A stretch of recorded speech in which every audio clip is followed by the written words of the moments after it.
नमस्कार।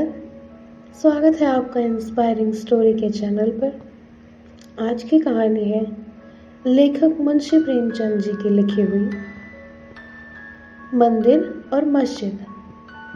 तो कहानी शुरू करते हैं। चौधरी इतरत अली कड़े के बड़े जागीरदार थे। उनके बुजुर्गों ने शाही ज़माने में अंग्रेज़ी सरकार की बड़ी बड़ी खिदमतें की थी। उनके बदले में ये जागीर मिली थी। अपने सुप्रबंध से उन्होंने अपनी मिल्कियत और बढ़ा ली थी और अब इस इलाके में उनसे ज़्यादा धनी मानी कोई आदमी न था। अंग्रेज़ी हुक्काम जब इलाके में दौरा करने जाते तो चौधरी साहब की मिजाज पुरसी के लिए ज़रूर आते थे, मगर चौधरी साहब खुद किसी हाकिम को सलाम करने न जाते, चाहे वो कमिश्नर ही क्यों ना हो।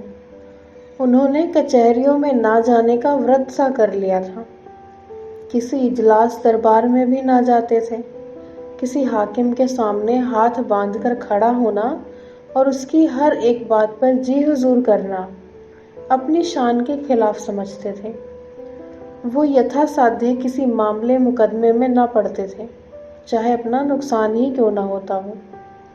ये काम 16 आने मुख्तारों के हाथों में था। वे 1 के 100 करें या 100 के 1। फारसी और अरबी के आलिम थे। शरा के बड़े पाबंद, सूद को हराम समझते, 5 वक्त की नमाज अदा करते, 30 रोजे रखते और नित्य कुरान की तलावत यानी कि पाठ करते, मगर धार्मिक संकीर्णता कहीं छू तक नहीं गई थी। प्रातः काल गंगा स्नान करना उनका नित्य का नियम था। पानी बरसे, पाला पड़े, पर 5 बजे वो कोस भर चलकर गंगा तट पर अवश्य पहुंच जाते। लौटते वक्त अपनी चांदी की सुराही गंगा जल से भर लेते और हमेशा गंगा जी ही पीते। गंगा जी के सिवा वो और कोई पानी ही न पीते। शायद कोई योगी यति भी गंगा जल पर इतनी श्रद्धा न रखता होगा। उनका सारा घर भीतर से बाहर तक 7वें दिन गऊ के गोबर से लीपा जाता। इतना ही नहीं, उनके यहाँ बगीचे में एक पंडित 12 मास दुर्गा पाठ भी किया करते थे। साधु सन्यासियों के आदर सत्कार तो उनके यहाँ जितनी उदारता और भक्ति से किया जाता था, उस पर राजाओं को भी आश्चर्य होता था। यूं कहिए कि सदा व्रत चलता था। उधर मुसलमान फकीरों का खाना बावर्ची खाने में पकता था और कोई 100-125 आदमी नित्य एक दस्तरखान पर खाते थे। इतना दान पुण्य करने पर भी उन पर किसी महाजन का 1 कौड़ी का भी कर्ज न था। नियत की कुछ ऐसी बरकत थी कि दिन प्रतिदिन उन्नति ही होती थी। उनकी रियासत में आम हुक्म था कि मुर्दों को जलाने के लिए, किसी यज्ञ या भोज के लिए, शादी ब्याह के लिए सरकारी जंगल से जितनी लकड़ी चाहे काट लो। चौधरी साहब से पूछने की ज़रूरत न थी। हिंदू असामियों की बारात में उनकी ओर से कोई न कोई ज़रूर शरीक होता था। नवेद के रुपए बंधे हुए थे। लड़कियों के विवाह में कन्यादान के रुपए मुकर्रर थे। उनको हाथी, घोड़े, तंबू, शामियाने, पालकी नालकी, फर्श जाजी में, पंखे चवर, चांदी की महफिली सामान उनके यहाँ से बिना किसी दिक्कत के मिल जाते थे। मांगने भर की देर रहती थी। इस दानी, उदार, यशस्वी आदमी के लिए प्रजा भी प्राण देने को तैयार रहती थी। चौधरी साहब के पास एक राजपूत चपरासी था, भजन सिंह। पूरे 6 फुट का जवान था। चौड़ा सीना, बाने का लठैत, सैकड़ों के बीच मारकर निकल आने वाला। उसे भय तो छू भी नहीं गया था। चौधरी साहब को उस पर असीम विश्वास था। यहाँ तक कि हज करने गए तो उसे भी साथ लेते गए थे। उनके दुश्मनों की कमी न थी। आसपास के सभी जमींदार उनकी शक्ति और कीर्ति से जलते थे। चौधरी साहब के खौफ के मारे वे अपने असामियों पर मनमाना अत्याचार न कर सकते थे, क्योंकि वो निर्बलों का पक्ष लेने के लिए सदा तैयार रहते थे। लेकिन भजन सिंह साथ हो तो उन्हें दुश्मन के द्वार पर भी सोने में कोई शंका न थी। कई बार ऐसा हुआ कि दुश्मनों ने उन्हें घेर लिया और भजन सिंह अकेला जान पर खेलकर उन्हें बेदाग निकाल लाया। ऐसा आग में कूद पड़ने वाला आदमी भी किसी ने कम देखा होगा।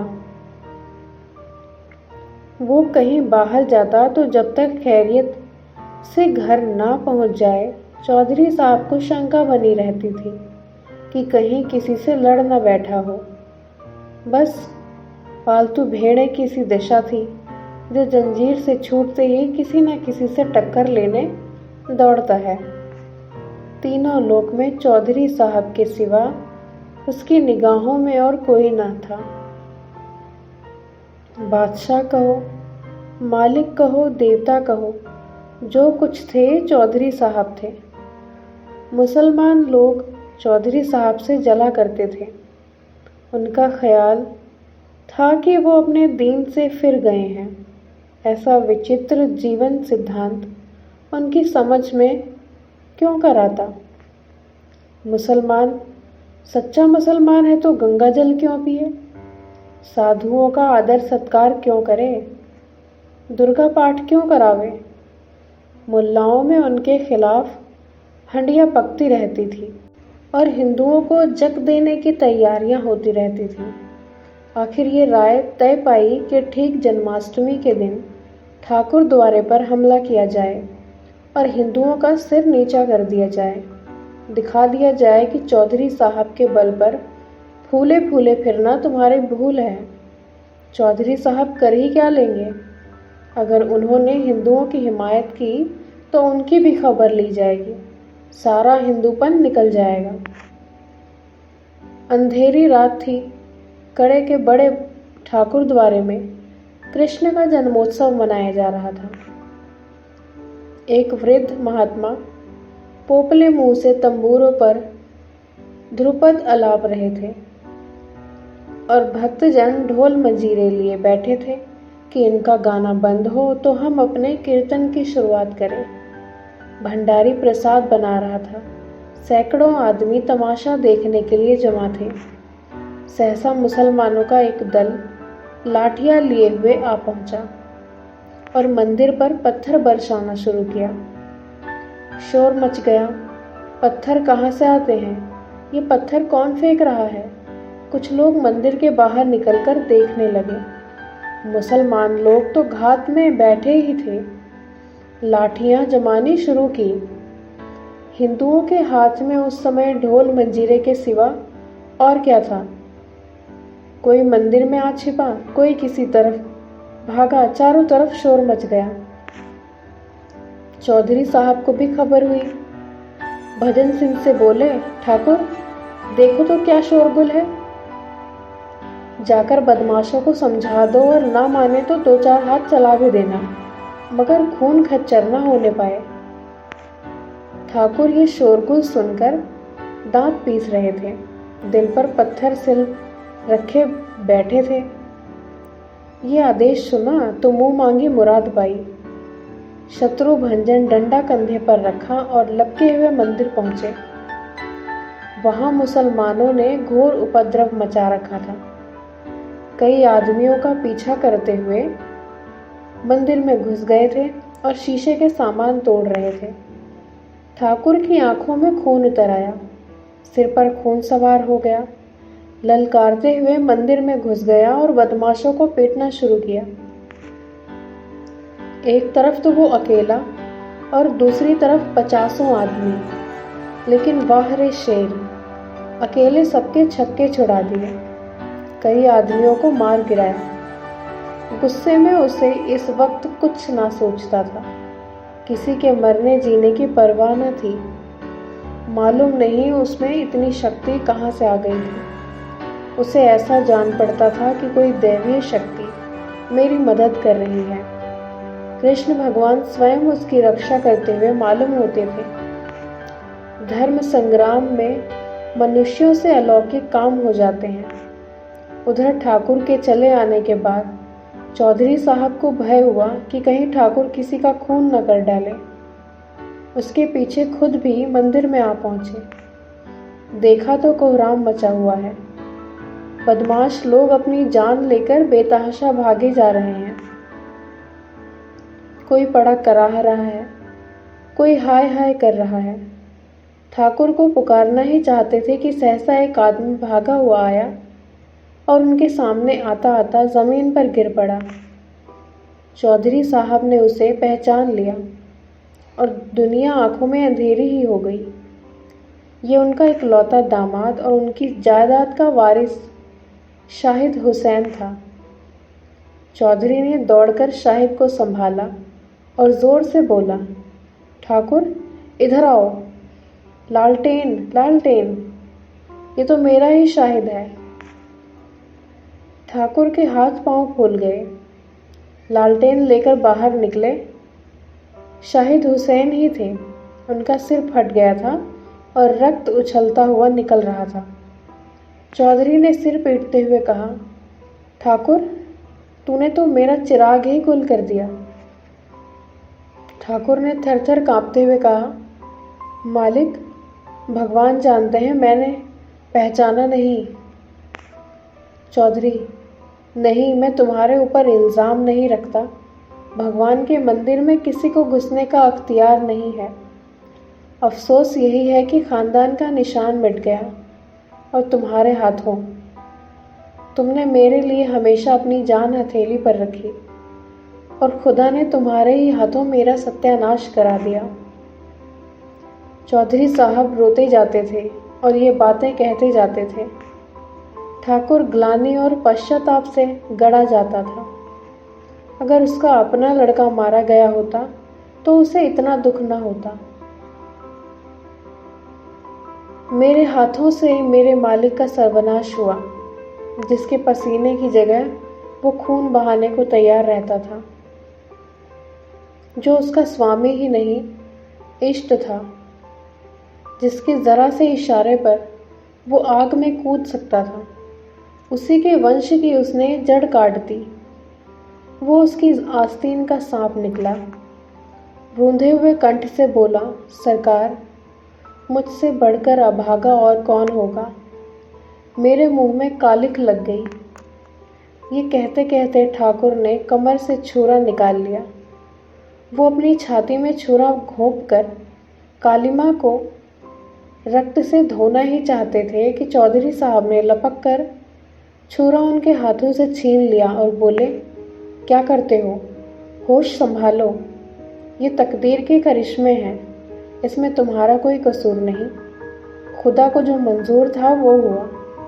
मैं अगर खुद शैतान के बहकावे में आकर मंदिर में घुसता और देवता की तौहीन करता और तुम मुझे पहचान कर भी कत्ल कर देते तो मैं अपना खून माफ़ कर देता। किसी के दीन की तौहीन करने से बड़ा और कोई गुनाह नहीं है। तो इस वक्त मेरा कलेजा फटा जाता है और ये सदमा मेरी जान ही लेकर छोड़ेगा, पर खुदा गवाह है कि मुझे तुमसे ज़रा भी मलाल नहीं है। तुम्हारी जगह मैं होता तो मैं भी यही करता, चाहे मेरे मालिक का बेटा ही क्यों ना होता।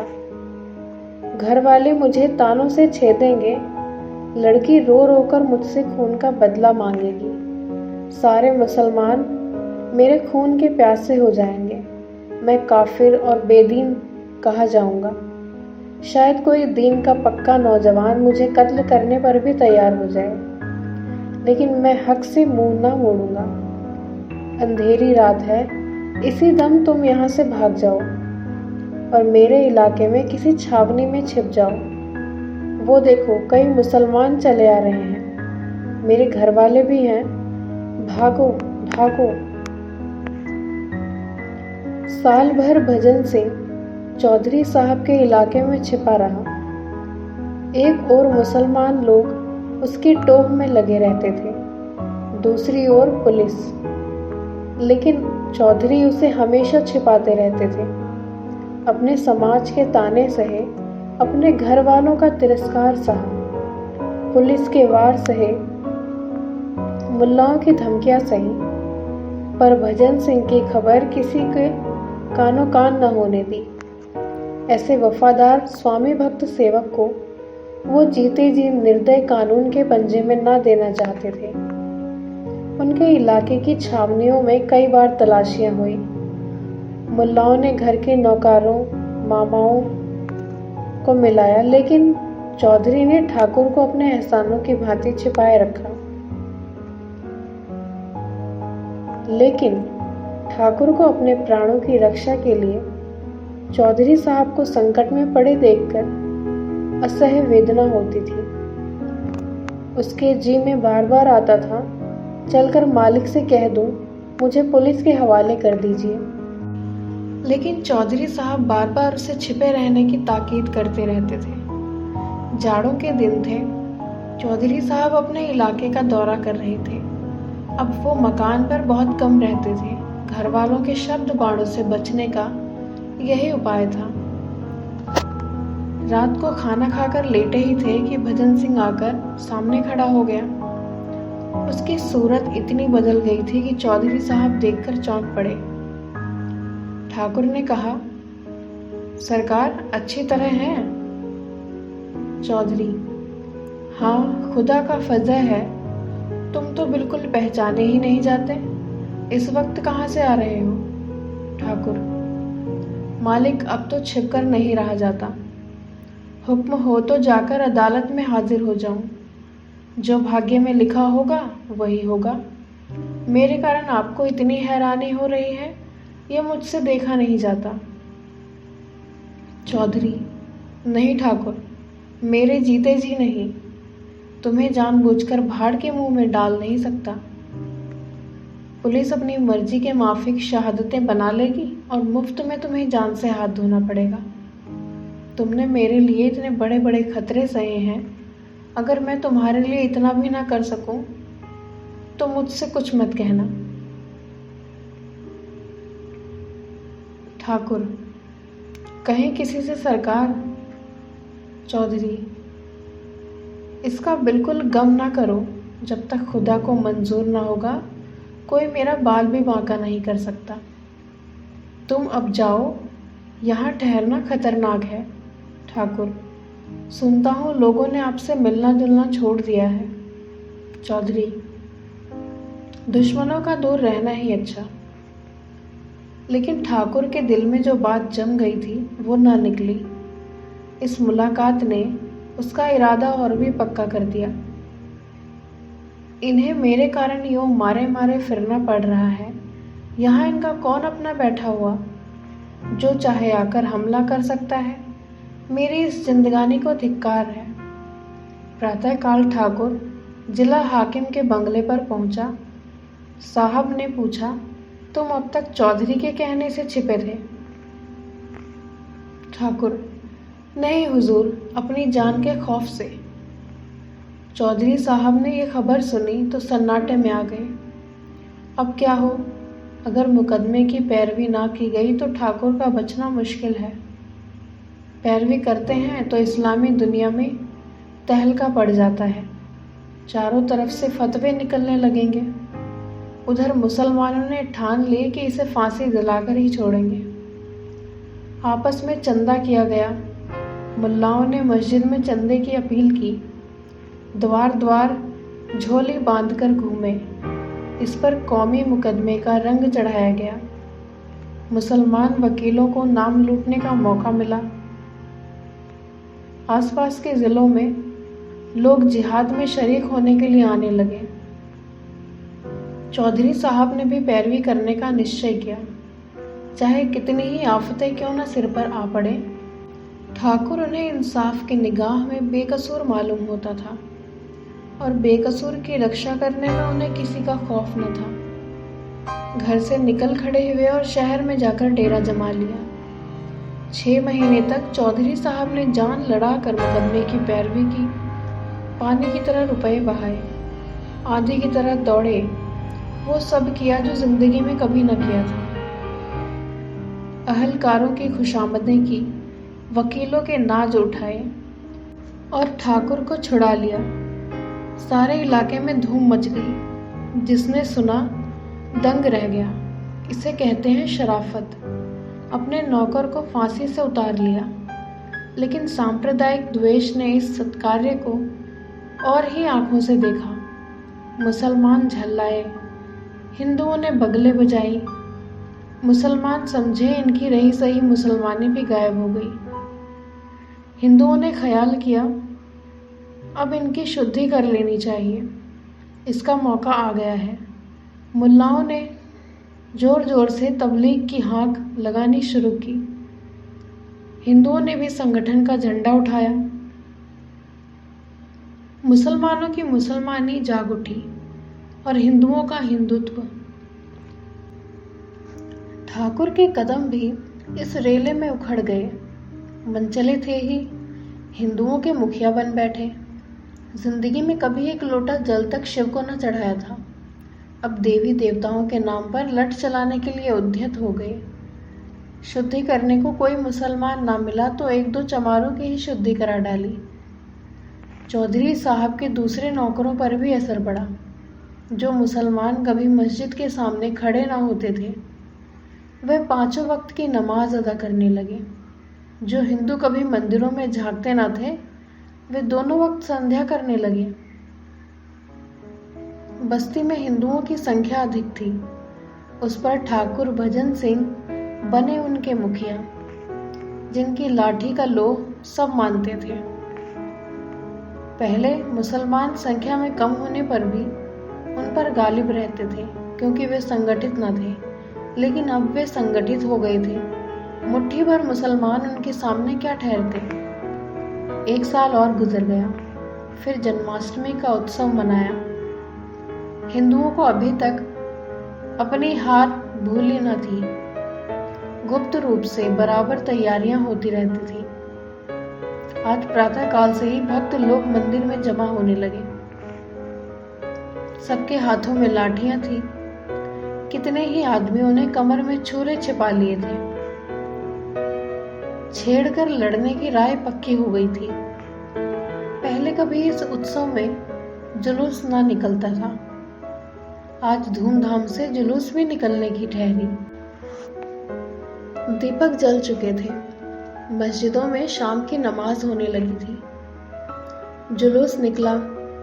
हाथी घोड़े, झंडे झंडियां, बाजे गाजे सब साथ थे। आगे आगे भजन सिंह अपने अखाड़े के पट्टों को लिए अकड़ते चले जाते थे। जामा मस्जिद सामने दिखाई दी। पट्टों ने लाठियां संभाली। सब लोग सतर्क हो गए। जो लोग इधर उधर बिखरे हुए थे, आकर सिमट गए। आपस में कुछ कानाफूसी हुई। बाजे और जोर से बजने लगे। जय जयकार की ध्वनि और जोर से उठने लगी। जुलूस मस्जिद के सामने आ पहुंचा। सहसा एक मुसलमान ने मस्जिद से निकलकर कहा, नमाज का वक्त है, बाजे बंद कर दो। भजन सिंह, बाजे ना बंद होंगे। मुसलमान, बंद करने पड़ेंगे। भजन सिंह, तुम अपनी नमाज क्यों नहीं बंद कर देते। मुसलमान, चौधरी साहब के बल पर मत फूलना, अब की होश ठंडे हो जाएंगे।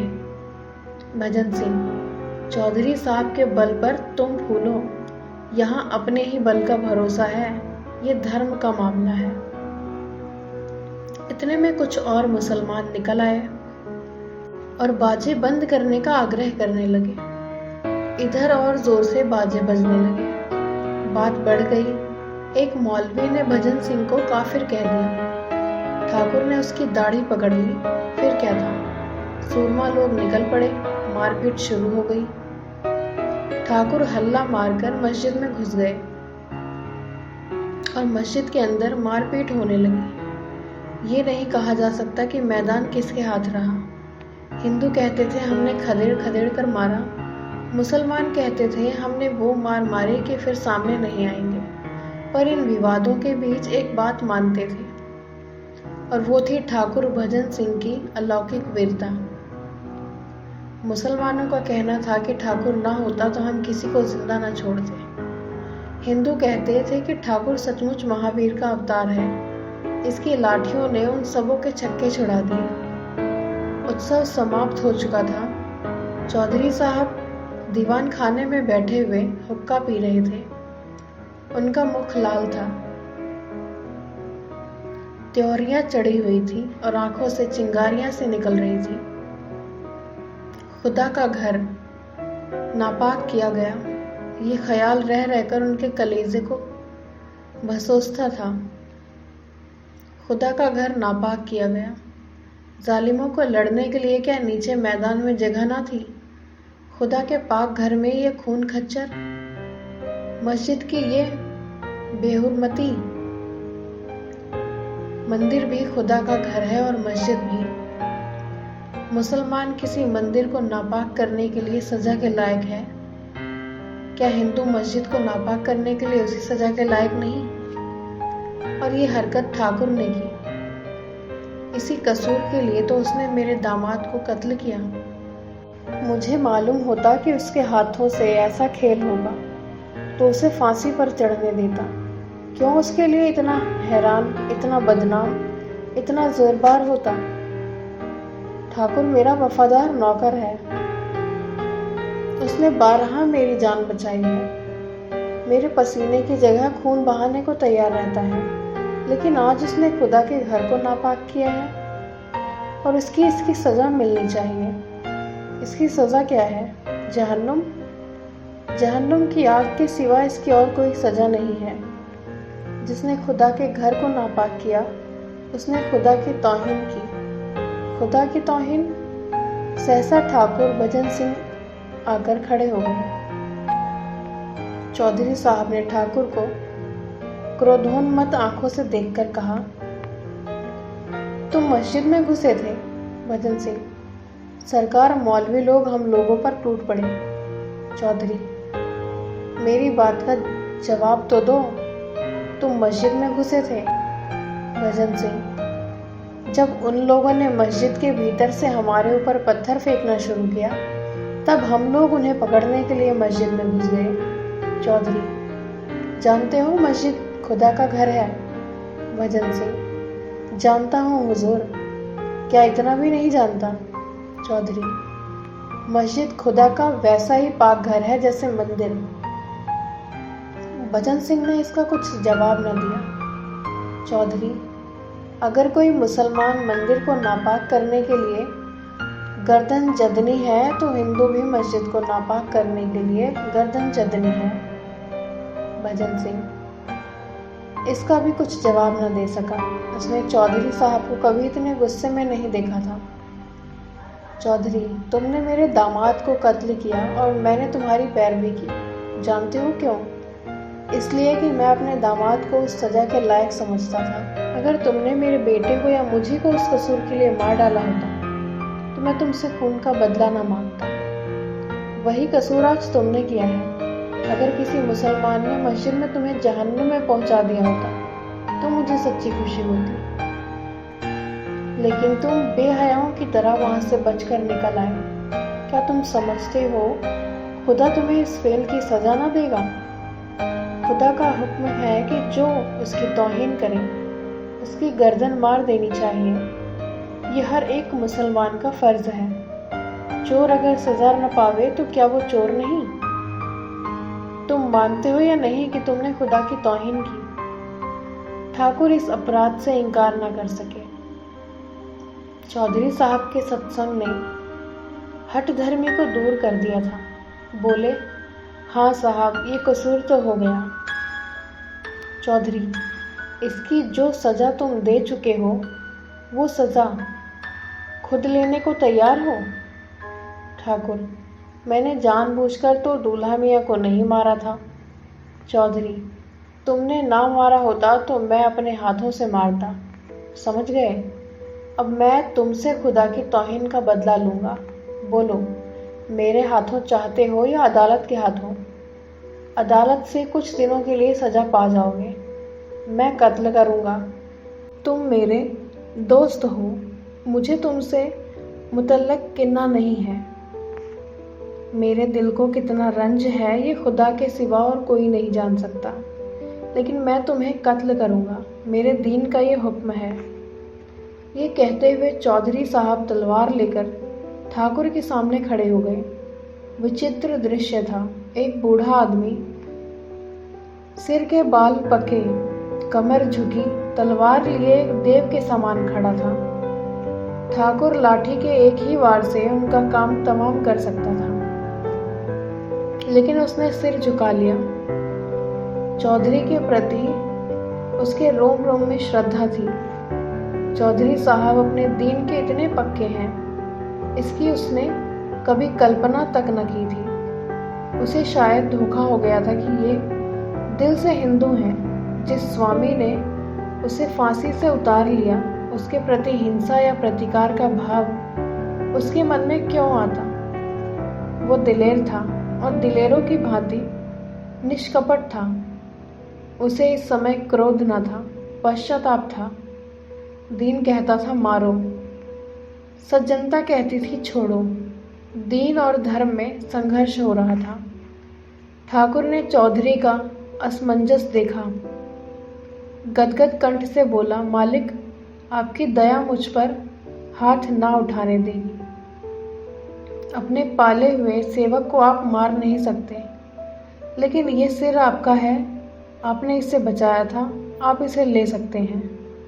ये मेरे पास आपकी अमानत थी, वो अमानत आपको मिल जाएगी। सवेरे मेरे घर किसी को भेजकर मंगवा लीजिएगा। यहाँ दूंगा तो उपद्रव खड़ा हो जाएगा। घर पर कौन जाएगा, किसने मारा? जो भूल चूक हुई हो क्षमा कीजिए। ये कहता हुआ ठाकुर वहाँ से चला गया।